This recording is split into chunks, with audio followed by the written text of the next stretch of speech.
I found out that this man, who was Dr. Malachi York, had been arrested with allegations of child molestation. And I read that in the Athens Banner Herald. One thing I thought was odd when I read the article is that it was indicated that he had a plea bargain in both the state case, because he had a state and federal case, state case and the federal case. Well, most attorneys know that you really can't plea bargain in the federal system as far as agreeing on a sentence. And so about June of that year, I read that the federal judge denied the plea agreement in the federal case. All right? And I knew at that point, I said, he has a problem. And so I'm feeling my obligation as a black attorney to find out as much as I can about this, because it seems like this is a big injustice. I ran into a couple of, Nicole Lopez, I ran into her at Lenox Mall. Oh, I hadn't seen her since 89, 90, so it was like very nice to see her. She was my childhood sweetheart at one point, so I was like, oh, okay, great. So we kicked it, and then we hung out a few times, and then it was like a couple of other people, reconnected, and was like kind of, hey, I ain't seen you in a while, blah, blah, blah, blah. Now, mind you, at this point, I don't know the extent of what's going on up there. I knew what I saw when I left. There was no one explaining to me anything else. Until one day we all riding to Miami together, right? And then all of a sudden, this whole big thing came out. It was like a bunch of people grew up together. I go to Miami for Memorial Day weekend every year anyway. That's just one of my places. I go to Miami actually 10 times a year. I just like the place, So I decided, okay, cool, I'm going. If y'all want to roll, we'll rent 2 vans. Everybody will chip in and we'll ride down there.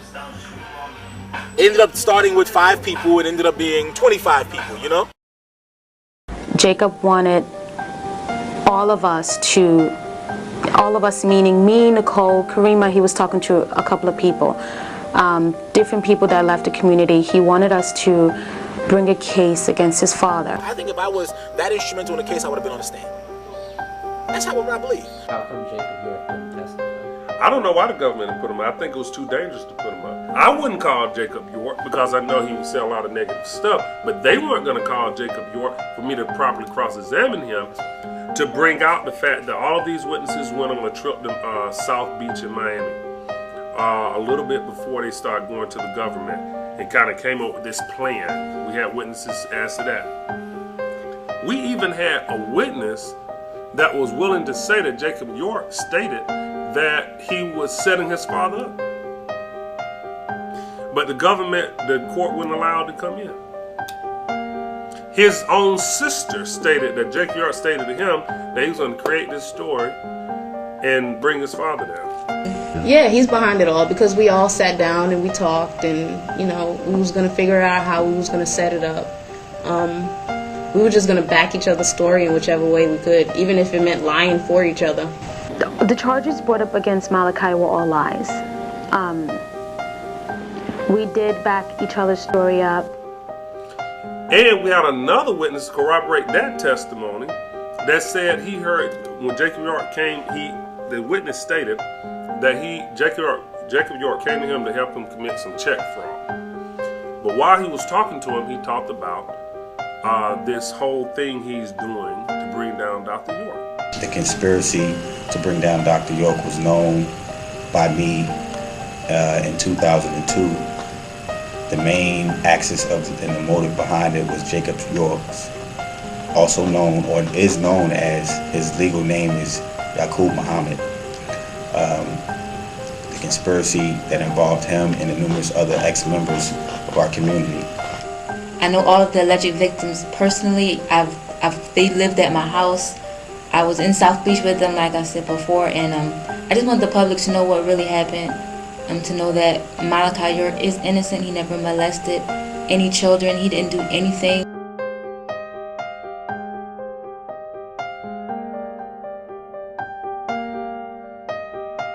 Now, of course, I did help a lot of these people get jobs. I did help them, get their lives together. Help them get apartments. Help them, I did that for a lot of them. Sure, no problem. And a lot of them ended up being witnesses, or half of them or whatever ended up being witnesses. Great. I have a loyalty to them that I don't have to York. Do you understand my point? The purpose of this study is to offer a history of the Nawabian controversy. Y'all done moved out of downtown all the way out of here. I don't even know where I'm at. I said I was going to take all y'all back to Egypt with me. I can't because the Arabs are messing everything up, so hell, I'm bringing Egypt here for you.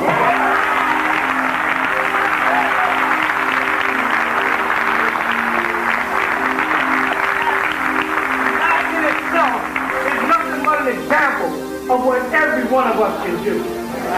Pa Aswad Mir. In our language, that means the Black Pyramid.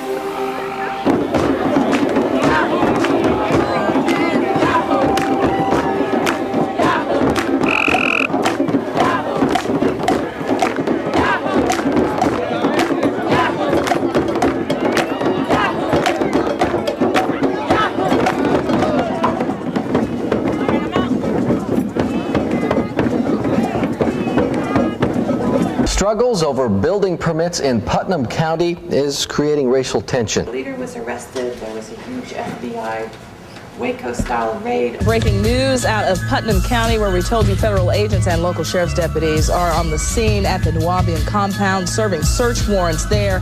The Nuwaubians and their leader, Malachi York, have been at it with the county for some time now about some zoning issues.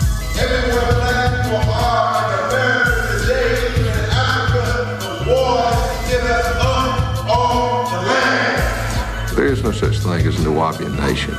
It's the United States of America's only nation I know of where we are here today. The Putnam County Sheriff's Department tells Fox 24 News construction crews began tearing down the entrance gates to the compound today.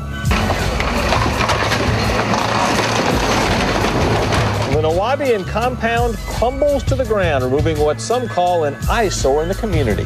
The compound's former Nuwaubian leader, Malachi York, was sentenced to over 130 years in prison on charges of child molestation and racketeering. Since the group moved to Georgia, it has been perceived as a threat to public order, as a dangerous, potentially violent Black Panther-like, quote, racist organization that's planning to, quote, take over the county. The judges work together, the lawyers are working together, the building inspectors working together, everybody's all teamed up in a little KKK clique down here. Crime does pay when you think about it, because if I get locked up, a lot of people get paid. The lawyer gets paid, the judge gets paid.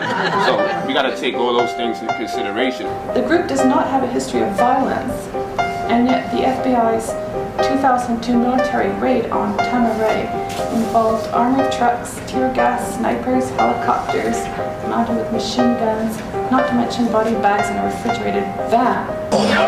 Now I'm thinking revenge. If Malachi York is to be judged, if he's to be judged at all, it should be in a court of the black nation. Not this devil.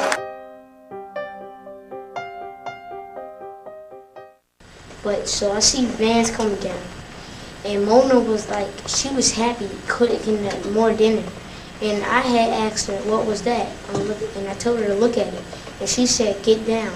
And I was like, why? She said, just get down. So we was all ducking down and getting how scared we was. Some kids were very scared. They was like, I wish I would die already. Oh, those patting us down as we left the door too. They patted us down. We had the man was by the side with the infrared on you as you're walking down the stairs. You can see it as you're walking down the stairs on your shirt. And I know I reached to grab my shoes, and the guy was like, don't move, some movements. I was like, all right, so I was walking down. We had to walk on. Some people had no shirts on. They didn't let us grab our shirts, our shoes, nothing. They was patting us down and everything. And their mother was telling them about people coming up with the guns. First thing I thought was two people with guns right when we come out the door to shoot us. But it was different. It was bad in there. My mother went to the door and she yelled out, the door is locked. And they said, open the door. So my mother unlocked the door and she opened the door. When she opened it, they was pointing the gun right at my head. And they told me I was like mostly the youngest. I was only the only boy in there. So they told me while I was walking down the stairs, they was checking in my pocket. We had to walk barefooted on the hot concrete, and they was eating our food, using our dishcloths to wipe their sweat and stuff like that. It was me, Lizzie under one bed, and the other bed next to ours was Lori and Eli under the other bed. And they told us to get from under the bed before they blow our brains out of our head. And that's when I was scared, so I got up slowly. Haig was telling us to get up slowly, put our hands in the air. They had the guns in our backs and in our heads, and I was shaking real bad. I was real scared.